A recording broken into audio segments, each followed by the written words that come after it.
Bonjour à tous, je suis ravi de vous retrouver sur canalturf.com. Nous allons évoquer la journée de ce samedi 9 avril avec en point d'orgue l'hippodrome de Paris-Vincennes qui accueille le Quintet Plus du jour, un quintet d'ailleurs de bonne facture. Il s'agira du prix d'Aubusson, des trotteurs de qualité au départ, une épreuve qui s'annonce passionnante. Nous évoquerons donc ce quintet dans la première partie de l'émission. Nous évoquerons également les autres courses, certaines d'entre elles en tout cas concernant l'hippodrome de Paris-Vincennes, avant de nous diriger sur la Réunion 4, sur l'hippodrome de Lyon-la-Soie, où j'ai pu notamment converser avec l'entraîneur Claudia Erny, laquelle est assez optimiste. Sachez également qu'il vous est possible de liker, de partager ce programme, c'est possible, via nos différents supports sociaux, Facebook, Twitter ou autres. Ne vous en privez surtout pas. Donc, concernant le prix d'Aubusson, je pense que les favoris devraient répondre présent et que nous avons de bonnes bases. J'ai toutefois placé en tête le 14 Glamour Queen, et ce malgré son numéro en seconde ligne derrière les ailes d'Autostart. C'est une bonne jument, elle compte déjà 13 succès en seulement 32 courses courues, elle reste sur 3 probants de victoire et à mon avis, vu sa pointe de vitesse finale, vu son potentiel, elle peut parfaitement poursuivre sa moisson victorieuse, le 14 Glamour Queen. Il convient toutefois de lui opposer le numéro 2, Goéland Hautfort, qui a remporté 4 de ses 6 dernières sorties publiques. Le cheval aurait sans doute préféré un parcours de plus longue haleine, mais il est au mieux, il est doué, il fait partie des bons espoirs de l'écurie Christian Bijon dans cette promotion. Il a un bon numéro derrière les ailes Autostart à mon avis. C'est également une bonne base de jeu.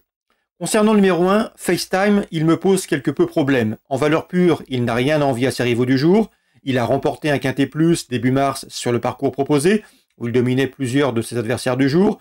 Il a également remporté 4 de ses 5 dernières sorties publiques. Mais il faut savoir que c'est un cheval un petit peu impétueux, légèrement fautif et parfois caractériel. Pour cette raison, je pense que le numéro 1 est vraiment un numéro piège pour lui. Donc en valeur pure, oui, il a parfaitement les moyens de s'imposer ou de jouer la victoire, mais j'ai bien peur que ce cheval un petit peu tendu en partant ne soit victime de ce numéro 1 derrière les ailes d'Autostart, raison pour laquelle je ne l'ai retenu qu'en 3e position dans mon pronostic. 14, 2 et 1, mes 3 préférés pour ce quintet prix d'Aubusson. Pour les places, je retiendrai le numéro 8, Usentol, qui avait terminé dans le sillage de Goéland Hautfort à l'occasion d'une prestation enregistrée fin février. C'est un cheval assez régulier sur lequel on peut compter. Lors de ses 6 derniers parcours, il a signé 6 podiums à Vincennes. Un cheval qui a également remporté une épreuve de groupe 3, le prix Jean-René Goujon, le jour du Prix d'Amérique. C'était sur ce parcours. C'est un cheval de qualité. Seul son numéro 8 derrière l'Autostart, à mon avis, on peut l'empêcher de s'imposer. Le 9, Ingo, est un cheval scandinave que l'on connaît bien sur notre sol. Il a signé une victoire et 2 places en 4 quintets courus.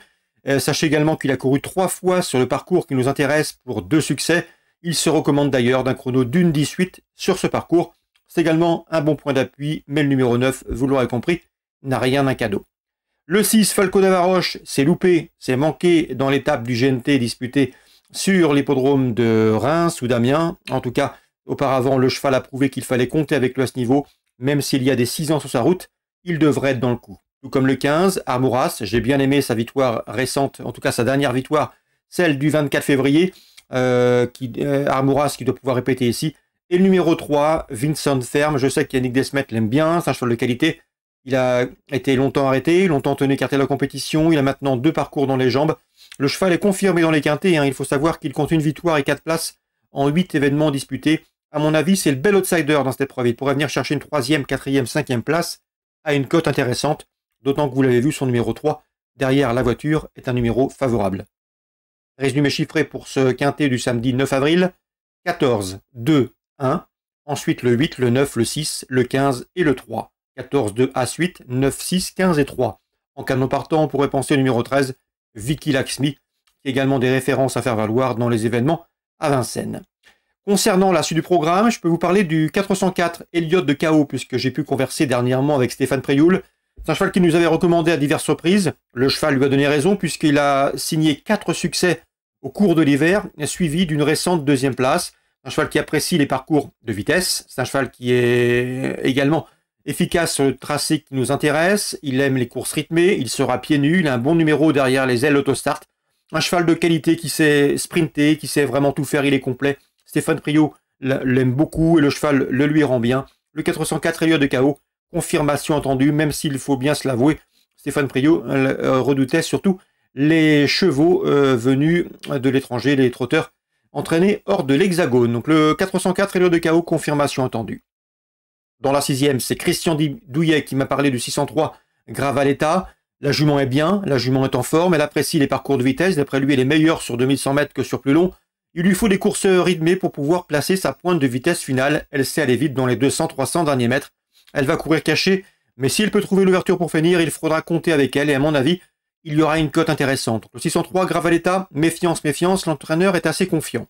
L'opposition, on peut penser au Bazir, le 4, Bon to GSO, confirmé à ce niveau. Numéro 13 également, Brelia des KCI, nouvelle venue, ambitieuse dans l'écurie de Jean-Michel Bazir. Des bruits favorables circulent sur sa candidature. Et le numéro 8, c'est dans cette épreuve Aïda Sauton, qui se recommande d'un chrono d'une 11 et fraction sur ce parcours. Ça doit suffire pour faire l'arrivée. Donc la 6e, le 3, Gravaletta pour la cote. Le 4, le 13 et le 8 éventuellement pour l'opposition, mais l'épreuve reste très ouverte, sachez-le. Concernant le prix Jean Rio, épreuve de groupe 3, là nous avons des champions au départ, avec notamment le numéro 11, Klingem, vous le connaissez. C'est un cheval qui fait partie des meilleurs de chevaudage sur la scène nationale. Il a terminé 2e de cette course en 2019, il a également terminé 2e dernièrement du prix du Bois de Vincennes. Il peut ici reprendre le cours de ses succès, il en a parfaitement les moyens, lui qui rend régulièrement 50 mètres. Le 6, Guderipré, qui vient de terminer 3e du prix du Bois de Vincennes derrière lui, tentera de faire aussi bien. Le 10 également, Diable d'Auvauvert, qui a été sacré cet hiver dans le prix de Paris, le marathon prix de Paris, doit pouvoir également bien faire, lui qui sait finir vite ses parcours, a fortiori quand la course est rythmée. Et le numéro 9, c'est Bello Romain, toujours présenté à bon escient par Sylvain Dupont, cheval au grand courage, cheval extrêmement régulier, il répète toutes ses valeurs. Il vient de s'imposer à Caen et il devrait une nouvelle fois fournir sa pleine mesure et terminer à l'arrivée. Donc a priori, 711, 710, 709 et 706, ce sont, pourquoi pas, les chevaux qui devraient se tailler la part de Lyon dans ce groupe 3 prix Jean Rio. Concernant Lyon-la-Soie, Réunion 4, je vais vous parler de Claudia Arny qui présente le 104 Win-Win. Souvenez-vous, je vous l'avais recommandé cette pouliche lors de sa dernière sortie à Lyon-la-Soie où elle a fait l'arrivée 2e à Bellecote, battue de peu ce jour-là. C'était dans un handicap de même facture le 15 mars. Auparavant, elle avait été malheureuse, le nez au vent, dans une épreuve disputée au mois de décembre, et la fois suivante, au mois de janvier, elle s'était retrouvée loin par le jeu des relais avant de bien finir. Donc à mon avis, c'est une pouliche qui vaut un handicap de ce genre, c'est le 104 Win-Win. Elle a un numéro correct dans les stades de départ et à mon avis, elle peut parfaitement fournir la lauréate de cette course et ça une cote sans doute intéressante. C'est le 104 Win-Win, pouliche qui vaut un handicap de cet acabit. Concernant la 7e, le 707 Teges a maintenant 10 ans, mais c'est un véritable spécialiste de la piste de Lyon-la-Soie. Il reste d'ailleurs sur 2 podiums, il est confirmé dans la réclamée. À mon avis, il devrait une nouvelle fois terminer à l'arrivée de cette course. En tout cas, c'est une base de jeu pour les jumelés ou encore les trios. On peut lui opposer le numéro 3, Le Pin, un cheval qui a connu d'autres fortunes et qui a couru déjà dans des lots plus huppés. Mais ici, dans cette course à réclamer, il dispose, il faut à l'évidence, d'une belle chance théorique. Donc dans la 7e, on fera confiance au vieux tonton, 10 ans et 9 ans pour le 707 Teges et pour le 703 Le Pin. Voilà sur ce qu'on pouvait vous signaler, vous indiquer concernant les réunions de ce samedi 9 avril. J'espère qu'elles vous seront bénéfiques et fructueuses. Nous on se retrouve désormais demain pour un nouveau programme sur canalturf.com.